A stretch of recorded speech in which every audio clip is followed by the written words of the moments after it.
Hello everyone, কেমন আছেন সবাই? আশা করি সবাই ভালো আছেন। আজকে রান্না করেছি দুপুরবেলা চাপিলা মাছের পাতুরি করেছি। মাছগুলোকে কেটে ধুয়ে ভালোভাবে পেঁয়াজ, টমেটো, লবণ, হলুদ, গুঁড়ামরিচ দিয়ে সব কিছু দিয়ে মাখিয়ে নিয়ে এরপরে কড়াইতে দিয়ে দিয়েছি। আসলে চাপিলা মাছের অনেক পুষ্টিগুণও আছে।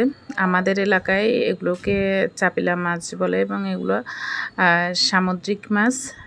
এগুলোর অনেক পুষ্টিগুণও আছে।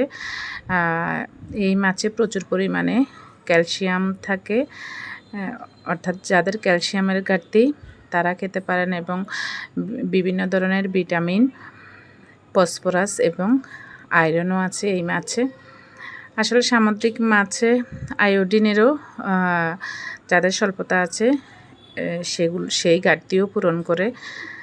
এবং সাথে রান্না করেছি আর এই তো মাছগুলো উল্টিয়ে পাল্টিয়ে একটু নেড়ে চেড়ে দিচ্ছি। মাছগুলো একটু নরম, এগুলো আস্তে আলতোভাবে নাড়াতে হবে।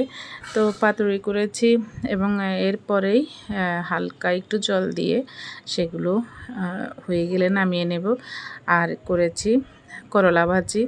আসলে এই গরমের মধ্যে করলা ভাজিটাই মনে হচ্ছে যে খেলে ভালো লাগবে। তো করলা এবং করলার সাথে আলু দিয়ে দিয়েছি এবং কড়াইতে তেল দিয়ে পেঁয়াজ এবং কাঁচামরিচ দিয়ে সেগুলো দিয়ে দিয়েছি। এবং আসলে একটু তেতো তেতো ভাব থাকে, সে কারণে গরমের মধ্যে খেতেও ভালো লাগে। এই তো চাপলা মাছের পাতুরিটা হয়ে গিয়েছে। আসলে অনেক দেরিতে আজকে রান্না বসিয়েছি। কাজ ছিল, কাজটা সব কমপ্লিট করে তারপর মাছগুলো কেটে ধুয়ে তারপরে রান্না বসিয়েছি, যার কারণে আজকে দুপুরের খাবারটা আমাদের একটু দেরি হয়ে গিয়েছে।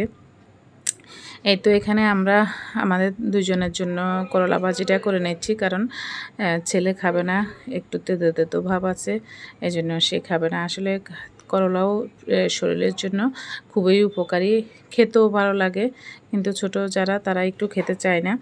তো এই তো মোচমোচে করে ভেজে নিচ্ছি, করলাগুলো লাল লাল করে ভেজে নিয়েছি। আসলে গরম ভাতের সাথে করলা ভাজিটা আমার খুব ভালো লাগে। আর সামান্য একটু ঘি নিয়ে নিয়েছি, কেন যেন মনে হলো আজকে একটু ভাতের সাথে ঘি দিয়ে খাই। এবং এই তো সাথে লেবু নিয়ে নিয়েছি। আসলে দুপুরে বেশিরভাগই খোলা থাকার কারণে বাসায় সবাই একসাথে খাওয়া হয় না। আর যখনই খাওয়া হয় ডাইনিংয়ে বসে খুব একটা বেশি খাওয়া হয় না, বেশিরভাগ টিভির সামনে গিয়ে খাওয়াটা খাই, অর্থাৎ খাওয়াও হলো আবার সাথে টিভিটাও দেখা হলো, কারণ সেরকমভাবে টিভিও দেখা কম হয়। তো দুপুরবেলা সবাই আমাদের ড্রয়িং রুমে চলে গিয়েছি এবং সেখানে টিভিটাও দেখছি এবং সাথে ভাতও খাচ্ছি।